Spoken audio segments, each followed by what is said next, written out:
Latrine की जगह से जब खून निकलता है तो ये बहुत ही परेशान करने वाली, डराने वाली समस्या होती है। पहली बार जब ऐसा होता है तो पेशेंट डर जाते हैं। उन्हें समझ में नहीं आता है कि ये क्यों हो रहा है, क्या इसका कारण है। लैट्रिन के रास्ते से जब खून निकलता है तो उसे हम कहते हैं खूनी बवासीर। बहुत सारे कारण खून निकलने के हो सकते हैं, लेकिन बवासीर में यह समस्या आम देखी जाती है, जिसे ब्लीडिंग हिमोरॉइड्स कहते हैं या फिर ब्लीडिंग पाइल्स भी कहते हैं। क्या होता है जब लैट्रिन की जगह की नसें सूज जाती है या फिर जब इंटरनल हिमोरॉइड्स होता है, ये देखिए, यानी कि अंदरूनी बवासीर जब होता है और जब नसें फूल जाती है, सूजन वहां पे आ जाती है और इन्फ्लामेशन हो जाता है, और बोवेल मूवमेंट की वजह से या लैट्रिन की जगह पर प्रेशर आने की वजह से ये जो नसें होती है ये रप्चर हो जाती है, फूट जाती है। कभी कभी ये खून पिचकारी जैसा निकलता है। ये जो खून निकलता है ये कभी बहुत ही डार्क लाल रंग का होता है और इसकी वजह से पेशेंट डर भी जाते हैं। सो ये खूनी बवासीर क्यों होता है और क्या इसके घरेलू इलाज आपने करने चाहिए, यही इस वीडियो में हम जानने वाले हैं। इसीलिए अगर आपको पाइल्स फिशर या फिस्टुला की समस्या है तो ये वीडियो आपके लिए बहुत महत्वपूर्ण है। एक एक बात को ध्यान से समझिए, ध्यान से देखिए और इसके उपायों के ऊपर भी काम आपको करना है। सो खूनी बवासीर होता क्यों है? देखिए, खूनी बवासीर में बहुत ज्यादा डिस्कंफर्ट होता है, पेशेंट को परेशानी होने लगती है। खून तो निकलता ही है, साथ में दर्द भी होता है, बैठने में दिक्कत होती है, काम करने में दिक्कत होती है और पेशेंट इससे परेशान हो जाता है। तो होता क्यों है ये खूनी बवासीर, इसे पहले समझते हैं और फिर जानेंगे इसके 4 घरेलू उपायों के बारे में। मुख्य कारणों में सबसे पहला कारण होता है कब्ज।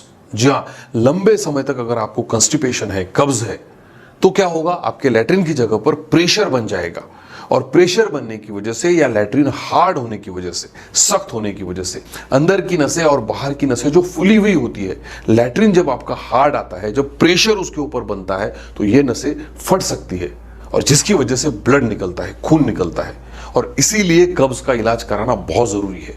दूसरा इसका मुख्य कारण होता है बहुत देर तक बैठे रहना, अधिक समय तक बैठे रहना। काम के सिलसिले में हम लोग बहुत देर तक चेयर पर बैठते हैं, जिसकी वजह से आपकी आंतड़ियों की मूवमेंट स्लो हो जाती है। पेरिस्टालसिस जो है वो स्लो होने की वजह से कब्ज की समस्या बनती है और जिसकी वजह से आपको ये पाइल्स की समस्या हो सकती है। तीसरा मुख्य कारण होता है प्रेगनेंसी। जी हाँ, जब प्रेगनेंसी के समय पेट पे भार बढ़ जाता है, इसके कारण भी खूनी बवासीर की संभावना बढ़ जाती है। चौथा कारण है कुछ आदतें, जैसे अल्कोहल है, तंबाकू है, इसका अगर ज्यादा सेवन आप करते हैं तो आपको खूनी बवासीर की समस्या हो सकती है। चलिए अब जानते हैं 4 जबरदस्त घरेलू उपायों के बारे में।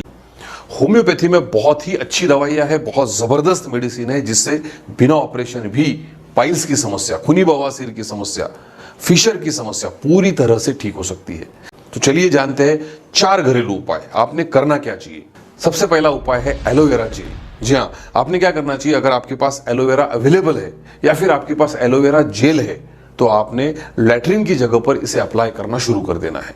दिन में 2 बार आप इसे लगा सकते हैं। खूनी बवासीर में यह बहुत ही फायदेमंद साबित होता है। ज्यादातर केसेस में देखा गया है जब लैट्रिन की जगह ड्राई हो जाती है, सूखी हो जाती है, उसकी वजह से बहुत जल्दी वो फट सकती है और जहां से खून निकल सकता है। बहुत जल्दी वेसल्स जो होती है, खून की नसें जो होती है, फट सकती है, और इसीलिए अगर आप एलोवेरा जेल लगाते हैं तो आपको बहुत आराम होगा। एलोवेरा जेल से सूजन कम हो जाएगी, खून आना बंद हो जाएगा और आपकी तकलीफ भी कम हो जाएगी। अब जानते हैं दूसरा जबरदस्त उपाय। जी हाँ, यह भी बहुत ही फायदेमंद उपाय साबित होता है और दूसरा उपाय है सेब का सिरका। जी हाँ, 1 या 2 चम्मच सेब का सिरका आपको सुबह और शाम 2 बार लेना है। कैसे लेंगे? 1 गिलास गर्म गुनगुना पानी लीजिए, उसमें 1 या 2 चम्मच सेब का सिरका डालिए और भूखे पेट आपने इसे लेना है। सो सुबह भी आप ले सकते हैं खाने से पहले, और शाम को भी आप खाने से पहले इसे ले सकते हैं। इसका भी बहुत अच्छा फायदा काफी पेशेंट्स में देखा गया है। खूनी बवासीर में खून कम करने के लिए यह बहुत ही फायदेमंद सिद्ध होता है। चलिए अब जानते हैं तीसरा घरेलू नुस्खा, त्रिफला चूर्ण और घी। 1 चम्मच त्रिफला चूर्ण को 1 चम्मच घी के साथ आपने मिलाना है और रोजाना इसे आपने सेवन करना है। आपको रात के समय सोने से पहले इसे सेवन करना है। इसका बहुत ही अच्छा फायदा होगा, आपका डाइजेशन भी अच्छा हो जाएगा, पेट भी साफ हो जाएगा। चौथा, आखिरी लेकिन सबसे महत्वपूर्ण उपाय जो आपने करना चाहिए और तुरंत चालू कर देना चाहिए वो है तिल का तेल या फिर नारियल तेल। रोजाना दिन में 2 बार, सुबह और शाम, आपने क्या करना चाहिए, लैट्रिन की जगह पर तिल का तेल या फिर नारियल का तेल लगाना चाहिए। इससे लैट्रिन की जगह ड्राई नहीं रहेगी और ब्लीडिंग होने के जो चांसेस है वो कम हो जाएंगे।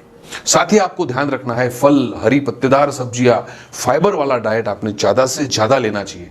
ये वीडियो आपको जरूर पसंद आया होगा, अपने दोस्तों तक भी इसे जरूर शेयर करिए। अपना और अपने परिवार का बहुत बहुत ख्याल रखिए। हंसते रहिए, मुस्कुराते रहिए। धन्यवाद।